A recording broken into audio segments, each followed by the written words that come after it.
வாடகை வீடு அப்படின்றது ஒரு 20% தான் வாஸ்து பார்க்கும். ஏன்னா வாடகை வீட்டில் போயிட்டு நம்ம வாஸ்து பார்க்குறேன், எனக்கு இந்த இடத்துல ஜன்னல் இல்லை சார், இந்த இடத்துல எனக்கு கழிவறை இல்லை சார், இந்த இடத்துல வந்து எனக்கு வாசல் இல்லை சார்னு சொன்னால் வீட்டுக்காரன் முதல்ல வெளில போயிடணும்.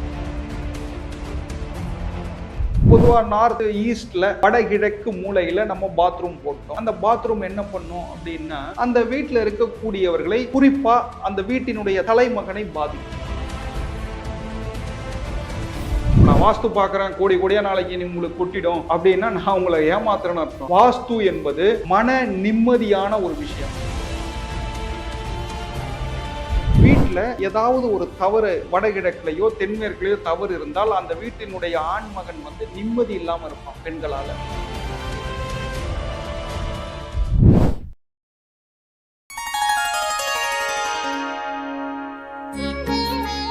ஸ்ரீ வாராகி டிவி நேயர்கள் அனைவருக்கும் வணக்கம். நான் உங்க ஜித்து. இன்னைக்கு என் கூட ஒரு ஸ்பெஷலான ஒரு கெஸ்ட் இருக்காங்க. வாஸ்து ஜெயபிரகாஷ் சார் தான் இருக்காங்க. வணக்கம் சார். வணக்கம் சார். ஸ்ரீமதே விஷ்ணு சித்தாரே மனோநந்தன ஏதுவே நந்த நந்தன சுந்தரியே கோதாய நித்திய மங்கலம். சொல்லுங்க சார். சந்தோஷம் சார் உங்களை சந்திச்சதுல. சார், வாஸ்துன்னு சொல்லும் போது பாத்தீங்க அப்படின்னா நிறைய பேருக்கு நிறைய குழப்பங்கள் இருந்துட்டே இருக்கும். இது சரியா அது சரியா, ஏன்னா மக்கள் வந்து நிறைய குழம்பிட்டே இருப்பாங்க. நான் வெரி பேசிக்ல இருந்தே நம்ம வந்து ஒவ்வொரு விஷயமா நம்ம பேசுவோம். இது தப்பு இது சரி அப்படின்றது எங்க சார் தீர்மானிக்கும்? சார், வாஸ்து அப்படின்னாலே அது பொதுவாக சூரியன் தான் அடிப்படை. சூரிய ஒளிக்கதிர்கள் நம்முடைய வீட்டிற்கு, அதாவது இல்லத்திற்கு வர வேண்டும். இதுதான் மெயின் கான்செப்ட். இப்போ ஒரு வீடு அப்படின்னும் பொழுது அது சதுரம் செவ்வகமா இருக்கணும், வடகிழக்கு பள்ளமாக இருக்க வேண்டும், தென்மேற்கு அதாவது சவுத் வெஸ்ட் கார்னர் வந்து உயரமாக இருக்க வேண்டும், கனமாக இருக்க வேண்டும். அதற்கப்புறம் வந்து தெருக்குத்து, தெருப்பார்வை, படிக்கட்டு, உச்ச வாசல், இதை மட்டும் கான்சென்ட்ரேட் பண்ணாலே நம்ம வீட்டில் ஒரு 45% ஒரு வாஸ்து பண்ணிடலாம். கண்டிப்பா பக்காவா பண்ணிடலாம். இது ஒரு பேசிக்கான விஷயம். இதுல சின்ன சின்ன விஷயங்கள், கழிவறை, அதற்கப்புறம் வந்து ஒரு தவறான வாசலை நம்ம தவறா போட்டு விடுறோம், சமையலறை, அதற்கப்புறம் வந்து மாஸ்டர் பெட்ரூமை தவறா போட்டுருவோம்.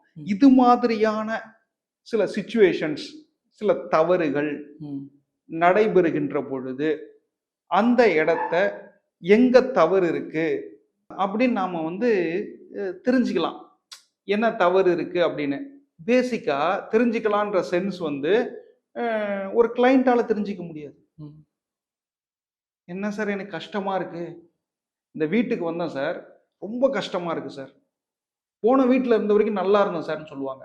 அப்போ அவங்க வீட்டுல என்ன தவறு இருக்குன்றத ஒரு வாஸ்து நிபுணரா நம்ம உள்ள போய் என்ன தவறு இருக்குன்றதை நம்ம கிளாரிஃபை பண்றோம். இவ்வளவுதான் விஷயம். கண்டிப்பா. ஸோ இப்போ நீங்க சொந்த வீடு வாங்கி வீடு கட்டுறோம், அதுக்கு நம்ம வாஸ்து பார்க்கணும் அப்படின்ற மாதிரி நம்ம ஃபாலோ பண்ணுவோம் சார்.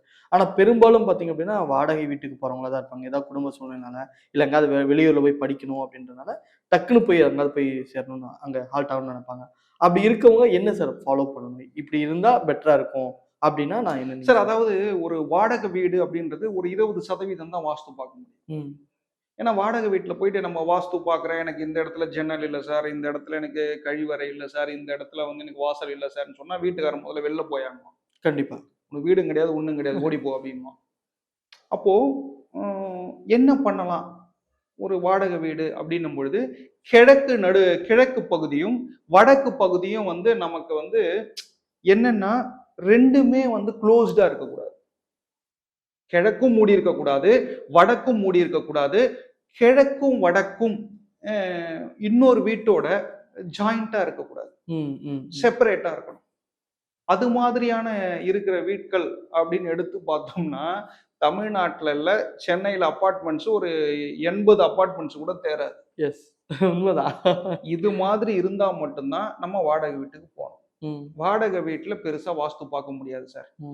கிழக்கும் வடக்கும் செப்பரேட்டா இருக்கா, ஜாயிண்டா இல்லாம இருக்கா, அதுக்கப்புறம் உச்ச வாசல் இருக்கா, இவ்வளவுதான் பார்க்கலாம். ஓகே, நீங்க சொன்னீங்க, அழகா சொன்னீங்க, வாடகை வீட்டுலாம் பார்க்க முடியாது. சரி சார், நான் பார்க்கலாம். ஆனா இந்த தப்பு மட்டும் பண்ணிடாதீங்க. வாடகை வீட்டுக்கு போறேன்னா இது பண்ணிடாதீங்க, இது இருக்கவே கண்டிப்பா இது இருக்கக்கூடாது அப்படின்னு ஒரு உங்களுக்குள்ள ஒரு ரெட் ஃபிளாக் இருக்குல்ல, அது என்னவா இருக்கு? அதாவது வாடகை வீட்டுல என்ன இருக்கக்கூடாதுன்னா சவுத் வெஸ்ட் கார்னர்ல கிச்சன் இருக்கக்கூடாது, தென்மேற்குல கிச்சன். தென்மேற்குல. ஆமா, தென்மேற்குல கிச்சன் இருக்கக்கூடாது. தவறுதலா என்ன பண்ணுவாங்கன்னா, சவுத் ஈஸ்ட்ல பாத்ரூம் போட்டுருவாங்க. இல்லன்னா நார்த் ஈஸ்ட்ல பாத்ரூம் போட்டுருவாங்க. இது மாதிரியான வீட்டுக்கு நம்ம போகக்கூடாது. ம், ம், போனா அதுக்குண்டான ப்ராப்ளம்ஸ் வந்து அது அரைஸ் பண்ணும். ம், இப்போ பொதுவா நார்த் ஈஸ்ட்ல வடகிழக்கு மூலையில நம்ம பாத்ரூம் போட்டோம். அந்த பாத்ரூம் என்ன பண்ணும் அப்படின்னா, அந்த வீட்ல இருக்கக்கூடியவர்களை அ குறிப்பா அந்த வீட்டினுடைய தலைமகனை பாதிக்கும் சார். ம், ம். மிகப்பெரிய விஷயத்தை அது ஏற்படுத்திவிடும். உயிரோடு சம்பந்தப்பட்ட விஷயம் அது. வடகிழக்கு பாத்ரூம் என்பது. அப்போ என்ன நடக்கும்? அந்த வீட்ல இருக்கிறவர் ஒரு 55, 56 வயசுல அவருடைய இருக்க மாட்டாரு. அவ்வளவுதான் விஷயம். ம். இப்ப சொந்த வீடு இருக்குன்ற போது சார், இப்போ வீடு கட்டியிருப்பாங்க. இந்த வாஸ்துலாம் பார்க்காம நம்ம கம்ஃபர்டபுளா மாத்திருப்பாங்க. இப்ப அவங்களால மாத்திக்க முடியும். தன்னோட சொந்த வீடு தானே! அப்படின்ற போது, இந்த இதெல்லாம் கரெக்ட்டா இருக்கான்னு செக் பண்ணிக்கங்கன்னா என்னென்ன சொல்லுவீங்க சார்? சார் அதாவது அ ஒரு சொந்த வீட்ல இருக்கிறாங்க அப்படின்னா, அவங்க வந்து ஃபர்ஸ்ட் அண்ட் ஃபர்ஸ்ட் அவங்களுக்கு 4 பக்கமும் காம்பவுண்ட் மஸ்ட் சார். ம். ஏன்னா நெறைய சொந்த வீட்டுக்காரங்கலாம் நான் கிட்டத்தட்ட ஒரு 2000, 3000 வீடு வாஸ்து பார்த்துட்டேன். சரிங்க. அப்படி வாஸ்து பார்க்கின்ற பொழுது என்னன்னா, பேசிக்கா அதுல ஒரு கிட்டத்தட்ட ஒரு 700, 800 வீட்ல சொந்தமா காம்பவுண்ட் கிடையாது. ம், ம். Compound is must sir. 4 பக்கமும் காம்பவுண்ட் நம்ம காம்பவுண்ட் வேணும். என்ன பண்ணுவாங்க அப்படின்னா, 3 பக்கமும் காம்பவுண்ட் போட்டுப்பாங்க. 4வது பக்கம் பக்கத்துல வீடு இருக்கும். அந்த காம்பவுண்டோட போய் ஜாயின் பண்ணிடுவாங்க. அடடா! ஆமாங்க. அப்போ அவங்களுடைய ஈசான்யமோ, அவங்களுடைய நைருதியோ, அவங்களுடைய ஆக்னியமோ நம்மள பாதிக்கும். ஸோ, அது வடக்கா இருந்தாலும் சரி, கிழக்கா இருந்தாலும், தெற்காக இருந்தாலும், மேற்காக இருந்தாலும் காம்பவுண்ட நம்ம ஷேர் பண்ணக்கூடாது. பக்கத்து வீட்டு காம்பவுண்ட சேர்த்து ஒட்டி கூட போட்டுக்கங்க. தனியா ஒரு காம்பவுண்ட் போட்டு கூட ஒட்டி கூட போட்டுங்க. ஆனா, ஒரு வீட்டுக்கு 4 பக்கமும் காம்பவுண்ட் அவசியம் ஃபர்ஸ்ட்டு. கட்டாயம். 2வது படிக்கட்டு எங்க இருக்கு? ஒரு வீட்டுக்கு. அது மிகப்பெரிய ரோல் ப்ளே பண்ணும். உச்ச வாசல். அந்த வாசல் எங்க வைக்கணும்? அப்போ உதாரணத்துக்கு வடக்கு பார்த்த வீடாக இருந்தால் கிழக்க ஒட்டி உச்ச வாசல். கிழக்கு பார்த்த வீடாக இருந்தால் வடக்க ஒட்டி உச்ச வாசல். தெற்கு பார்த்த வீடாக இருந்தால் கிழக்க ஒட்டி உச்ச வாசல். மேற்கு பார்த்த வீடாக இருந்தால் வடக்க ஒட்டி உச்ச வாசல் அமைக்கணும். வாசல் கரெக்டா இருக்கா? இப்போ உதாரணத்துக்கு நீங்க வடக்கு பார்த்த வீடு. கிழக்க ஒட்டி தான் உச்ச வாசல். ஆனா அவங்க என்ன பண்ணுவாங்க? மேற்க ஒட்டி ஒரு வாசல் இருக்கிற வாசல் வச்சிருவாங்க.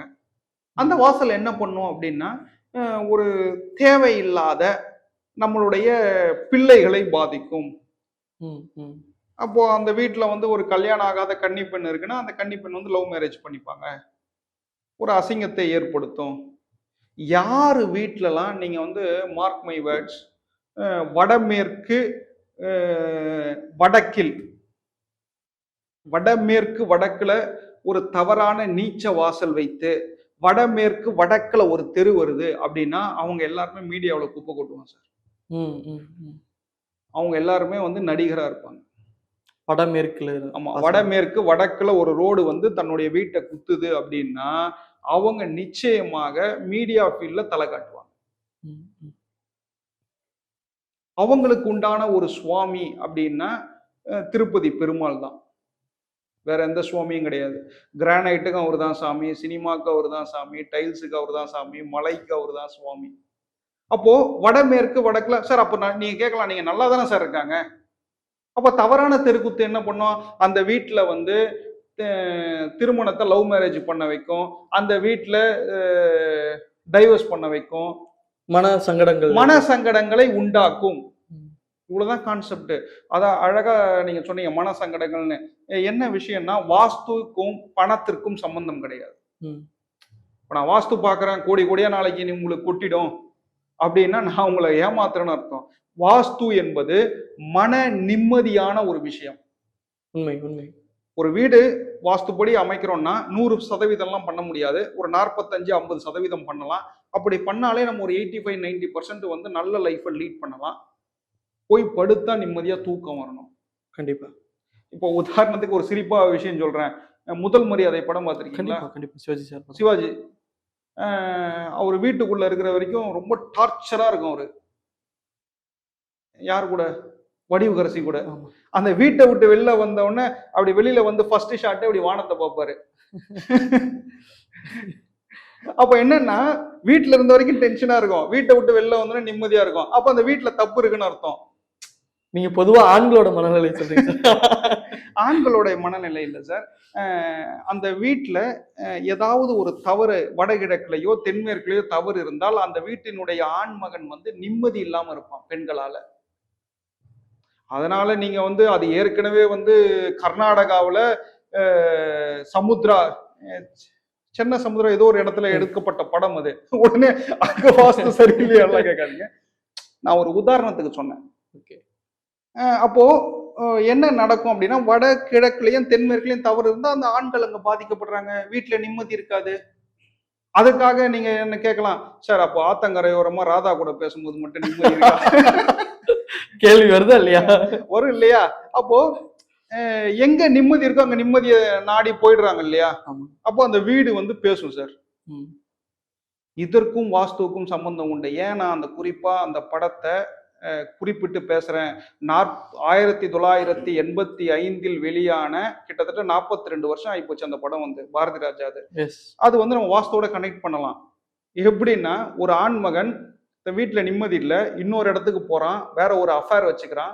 அந்த அஃபேருக்கும் வீட்டுக்கும் சம்பந்தம் உண்டானா நிச்சயமா உண்டு. ம், ம். அது எப்படி சார் உண்டுன்னு கேக்குறீங்க அப்படின்னா, ஒரு உதாரணத்துக்கு ஒரு வீடு தென்மேற்கு மேற்கு தெருக்குத்து. ம். அப்போ அந்த வீட்டுல பெண்களால நிம்மதி இருக்காது. ம், ம். அப்ப ஆண் என்ன பண்ணுவான்னா வேற ஒரு அஃபேருக்கு போவான். அந்த படத்தை நான் வாஸ்துவா எடுத்துக்கிறேன், எஸ், எஸ். என்னுடைய ரிசர்ச்சுக்கு எடுத்துக்கிறேன் நான். அப்ப இதெல்லாம் உண்மையா அப்படின்னா நிச்சயமாக உண்மை. அப்ப ஜோதிடம் உண்மையானா நிச்சயமாக ஜோதிடம் உண்மை. யார் பாக்குறாங்கன்றது தான் மேட்ரு. ம், ம். சும்மா 10 நாள் கிளாஸ் போயிட்டு வந்து பேசுறது பெரிய விஷயம் கிடையாது. கண்டிப்பா. நம்ம வந்து ஃபீல்ட்ல இறங்கி ஃபுல்லா பார்த்ததுக்கு அப்புறம் தான் நம்ம சொல்றது கரெக்டா, வாக்கு பலிதம் இருக்கா அப்படின்றத நம்ம சொல்லணும். கண்டிப்பா. இவ்வளவு அழகா விரிவான விளக்கம் கொடுத்ததுக்கு ரொம்ப நன்றி சார். நன்றி சார்.